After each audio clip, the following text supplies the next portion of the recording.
Tem algumas participações aqui. Deixa eu ver aqui. Creio que todas as mulheres estão se sentindo violadas emocionalmente. Desesperador ver como estamos tão vulneráveis, não só pelos criminosos, mas pelos que têm o dever de defender as vítimas. É isso aí, a tia Simone. Simone Martinello participando aqui com a gente. É bem isso, assim, eu estava falando com a Marília aqui durante o intervalo, que a gente tem que ver, né? Sim. Tem que ver o que está acontecendo, porque é revoltante, né? Um monte de gente que viu ontem, que assistiu o vídeo do advogado, falando daquela forma com que ele falou com uma vítima. E se você for procurar, tem ainda alguma coisa no perfil da vítima ali. Tudo que aconteceu nesse 1 ano e pouco, quando ela teve a coragem de denunciar, é revoltante. A gente não tem vontade de assistir, mas a gente precisa assistir, né, Marília? Exatamente. Eu acho que quando a gente se indigna com essas questões, a gente passa a prestar mais atenção, né?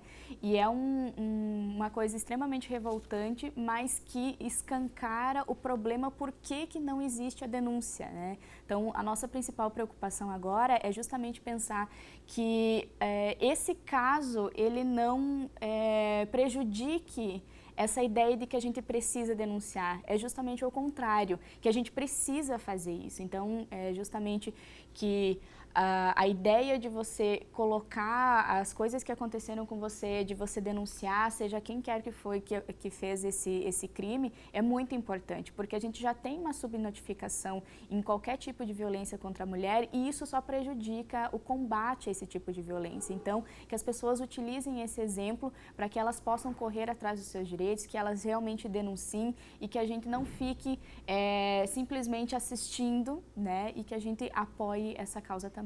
Como eu falei, essa menina que foi vítima, né, desse estupro, ela tá há 1 ano e pouco lutando, e aí mudava um delegado, mudava um promotor, e ela não desistiu. Sim, ela e a mãe, sim. Ela e a família, eles sozinhos ali. Né? E aí a gente é um pouco egoísta nessa hora, mas assim, tipo, eu que tenho uma filha, né? O que a gente quer desse mundo, né, para os nossos filhos, assim. Tem mais uma participação aqui. Oi, Fábio, se não bastasse a falta de segurança nas ruas, mercado de trabalho desigual e a violência continua contra as mulheres. Ainda temos que lidar com uma justiça que, ao invés de nos proteger, é machista e seletiva. Precisamos falar mais sobre isso. Parabéns pela iniciativa. A Alessandra participando com a gente, Alexandra.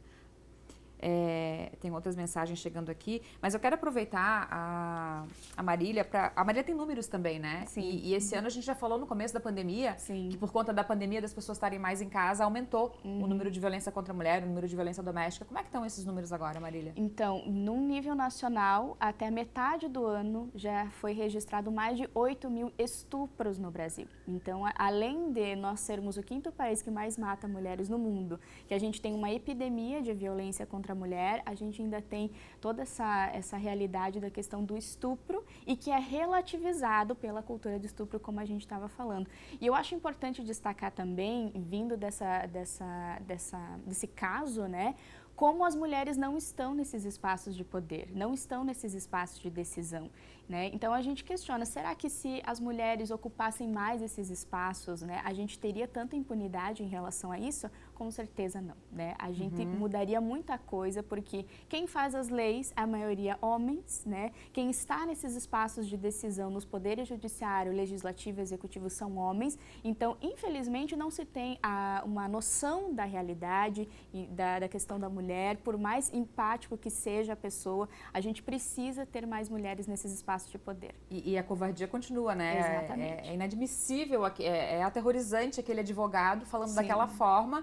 E os outros 3, o defensor público e o juiz, inclusive, quietos e a menina pedindo socorro, né? Toda a violência que ela já viveu.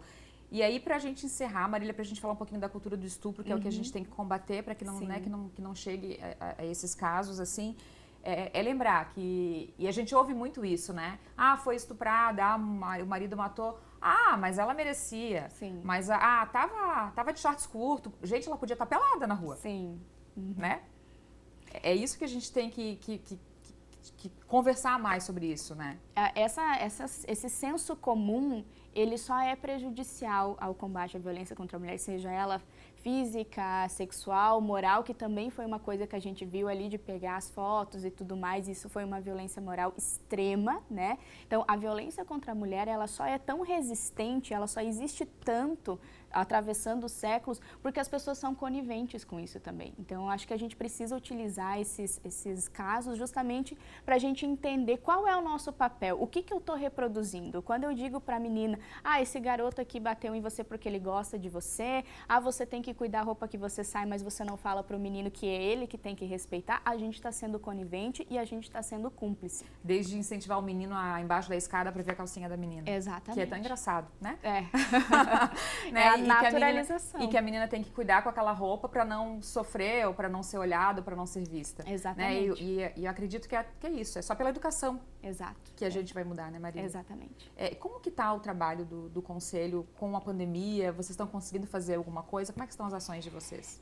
A nossa principal preocupação durante a pandemia foi realmente com a questão das denúncias, até a gente participou do programa em outros momentos, porque a delegacia acabou adotando alguns protocolos, as quais acabava às vezes dificultando o trabalho de denúncia do que propriamente ajudando, então a gente acabou recebendo algumas reclamações, a gente entrou ali com alguns procedimentos para conseguir resolver, justamente para entender que a denúncia é um dos principais passos para combater a violência contra a mulher, então a gente precisa acolher essas denúncias e não simplesmente julgar as mulheres, né? Porque a gente teve...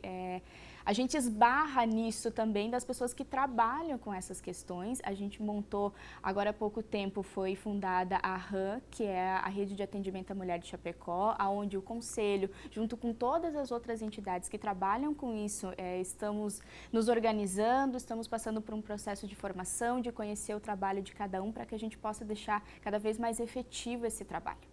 Tá certo, Marília. Muito obrigada. Eu sei que tá cheio de trabalho, né? Cheio de afazeres. Ele sempre consegue um tempinho para estar conosco, mas acho que a gente não podia perder essa oportunidade de falar. Sempre é bom a gente conversar sobre isso para que as pessoas, né, vão... a gente sempre vai conhecendo um pouquinho a mais. Sempre uma oportunidade de aprender. Imagina, eu que agradeço mais uma vez o espaço. Estamos à disposição sempre. Obrigada. Muito obrigada.